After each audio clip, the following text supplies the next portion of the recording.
Bonjour à toutes et à tous et bienvenue dans ce module conçu spécialement pour les futurs conseillers en économie sociale et familiale de Formations Online. Aujourd'hui, on s'attaque à un sujet qui est vraiment au cœur de votre futur métier, les équipements du logement. Vous allez voir, bien comprendre ça, c'est un peu comme avoir un super pouvoir pour aider les familles à créer un foyer à la fois durable et surtout économique. Alors, imaginez la situation. Une famille vous appelle, complètement perdue. Les factures d'énergie, d'eau, ça grimpe en flèche. Ils ont froid l'hiver, chaud l'été, bref, un vrai casse-tête. La grande question, c'est par où on commence ? Eh bien, c'est justement là que votre rôle devient crucial. Et c'est exactement ce qu'on va décortiquer ensemble. Comment devenir le point de départ de la solution ? Première chose à bien intégrer, un logement, ce n'est pas juste 4 murs et un toit. Pensez-y plutôt comme un écosystème, un système vivant en quelque sorte. Tout est lié, l'eau, l'énergie, l'air qu'on respire. Si on touche à un élément, ça a des conséquences sur tout le reste, et donc sur le portefeuille et le bien-être de la famille. Et la mission du conseiller, c'est de devenir l'expert de cet écosystème, un peu comme un médecin de l'habitat.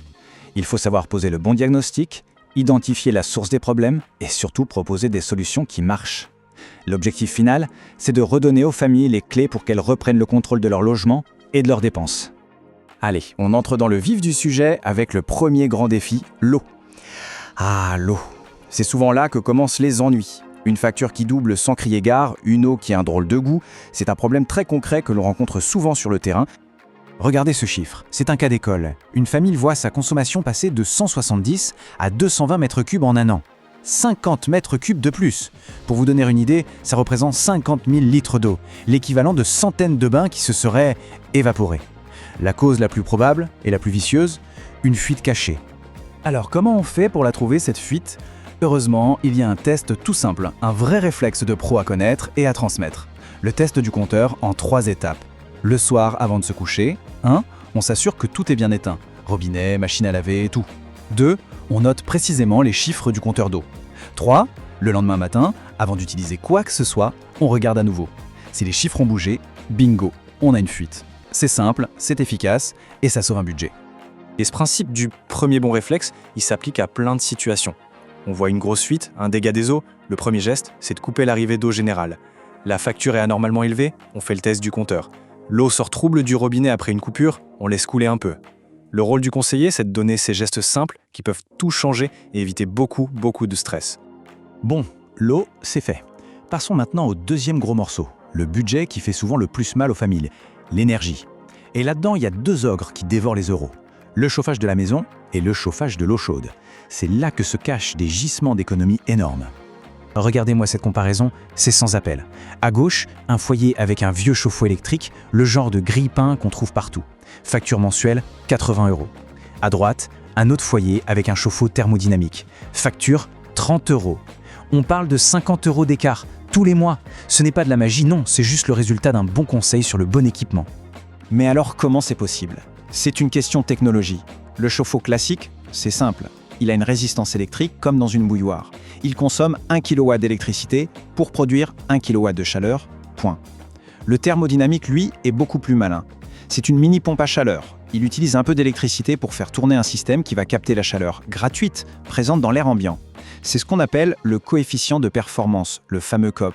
Un COP de 3, ça veut dire que pour 1 kW d'électricité payée, il en restitue 3 en chaleur. C'est ça le secret des économies. On a parlé de ce qu'on voit sur les factures, l'eau, l'énergie. Maintenant, on va parler de ce qu'on ne voit pas, mais qu'on respire tous les jours. Le troisième défi, garantir un confort sain. Et ça passe avant tout par la qualité de l'air à l'intérieur de la maison. C'est un paradoxe, mais l'air de nos maisons est souvent beaucoup plus pollué que l'air extérieur. On y trouve tout un cocktail de menaces invisibles, les fameux COV qui s'échappent des peintures, des meubles neufs, des produits ménagers, les moisissures qui adorent l'humidité, et même le CO2 qu'on dégage en respirant. Le résultat, une sensation de fatigue, des allergies qui s'aggravent, des maux de tête, bref, un vrai problème de santé publique.